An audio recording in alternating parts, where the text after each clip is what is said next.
Well, we're at the Creffield GP surgery. It's a super surgery in Colchester. They've got 15 consulting rooms here. They do all sorts of things. They've got a pharmacy. They've got a physiotherapist.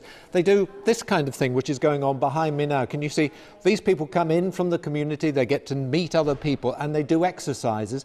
And keeping healthy and fit is one of the important things. So the problem is that we can't get enough GPs and we don't have enough GPs because we're losing a lot of them. Let's just see how bad the situation is. There are about 4,000 GPs in the east of England. They're well paid. Salaries for GP jobs advertised on a recruitment website today range from £80,000 to £150,000 a year. But the numbers are falling, the first sustained drop for 50 years. In the last 2 years, the number of GPs in this region has fallen by 162. That's a fall of 4.4%. It leaves us with just over 54 GPs for every 100,000 people. The national average in 2014 was nearly 65 GPs. The Royal College of GPs describe it as disheartening and says it creates a perfect storm that's leading to GPs becoming stressed and burning out.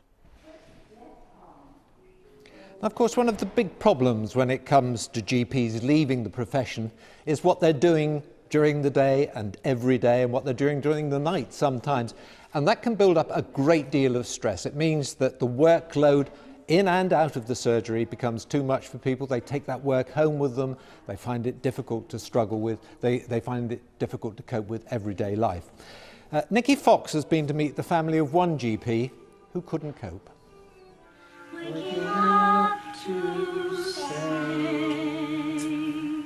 A precious moment with his two young daughters. A home video Holly and Rosie Bennett often look back on. Now teenagers, they say their father was a fantastic dad, but the pressures of being a GP made him ill. I think a lot of people are mistaken that it's quite an easy 9 till 5, 9 till 3 job. I think people make complaints, they don't realise how much of an effect that has on the individual that they're sending that to.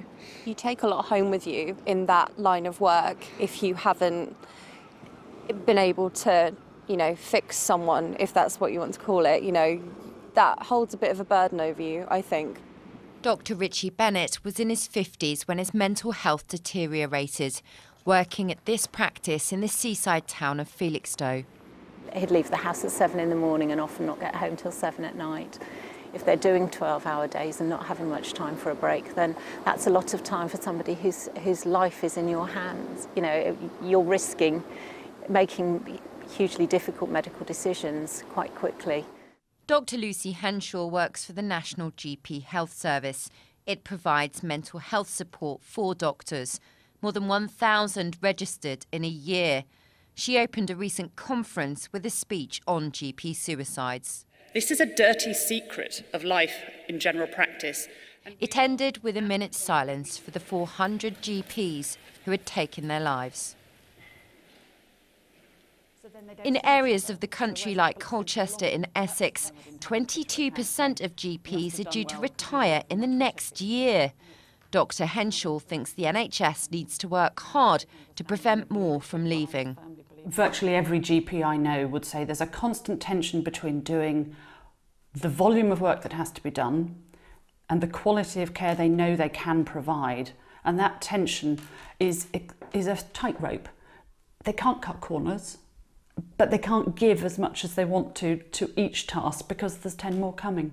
But in a statement, NHS England said new funding is ensuring the NHS GP health service is extended to all doctors across the country. And this will mean the NHS will have a more comprehensive national mental health support offer to doctors than any other country in the world. There isn't a lot of support or mentoring within the health service. I do think they are trying to get it better, but it's not happening quickly. The NHS is taking steps to support doctors, but with an increasing elderly population and a large number of GPs retiring, protecting the health of those still in surgery could become even more important. Nikki Fox, BBC Look East. Well, we saw Dr. Lucy Henshall in that film by Nicky Fox.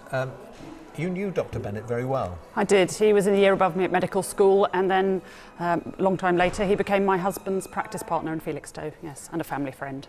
And is his story typical of how being a good doctor can affect you? Richard exemplified good general practice. He was an incredibly caring doctor, and yes, it does take its toll. Giving of yourself, caring for other people is very demanding, and the problem we have in general practice is the pace now leaves no time, no reflective space for GPs to actually process that work they're doing. So if you're very good at it and very committed and you're doing it 12 hours a day, you run out of steam.